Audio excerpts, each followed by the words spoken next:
LG na TV.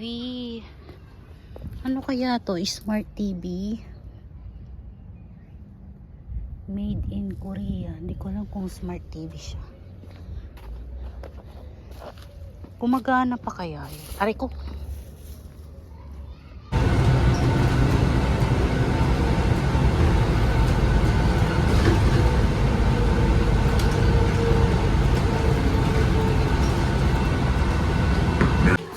Susundo ako ng bata ngayon.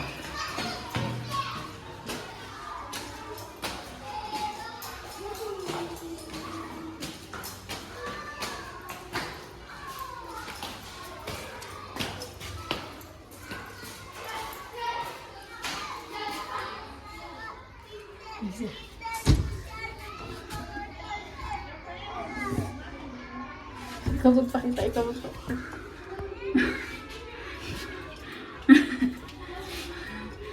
Oo, pasikat siya, Beshi.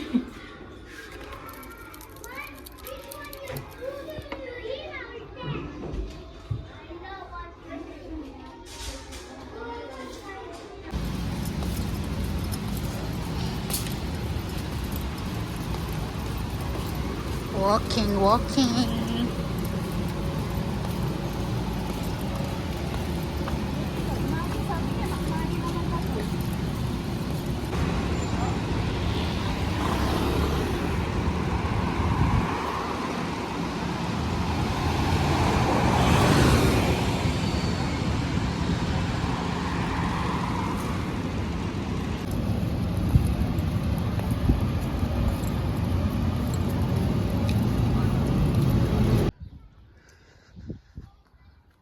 Walking tayo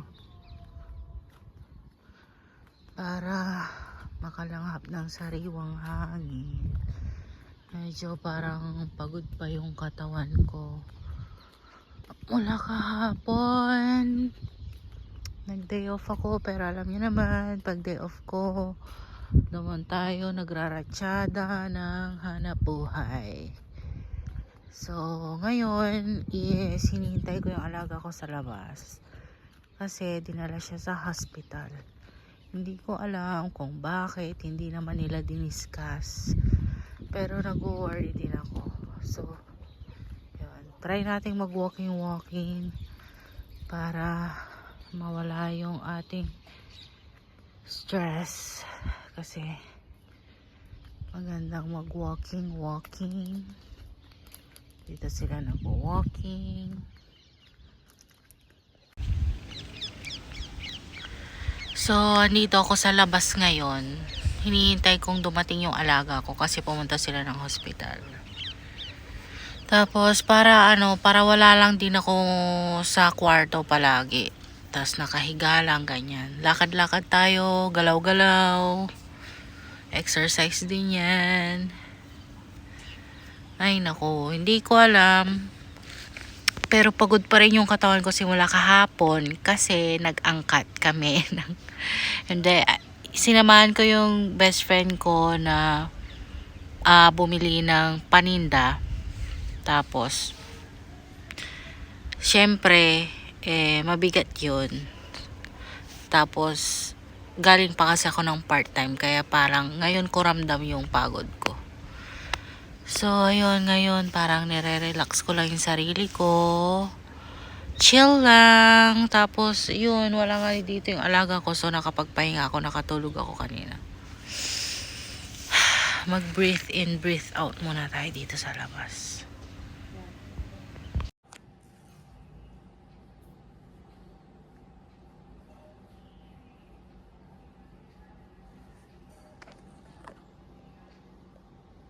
Happy birthday! Happy birthday! Yay! Happy birthday!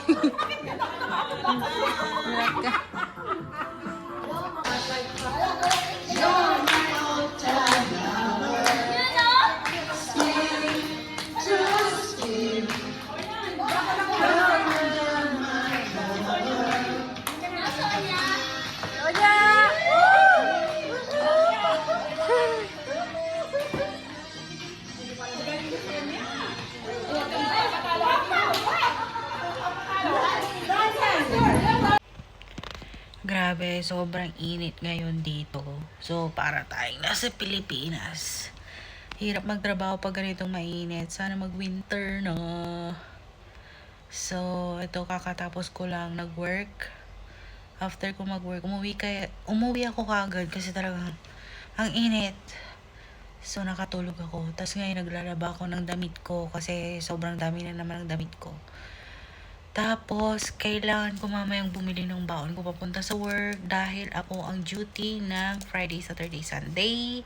Pero baka ngayon is magyayaya yung BFF ko na mag-walking. So, para ma-refresh at makapag-chika din kami. So, mamaya baka mag-walking kami.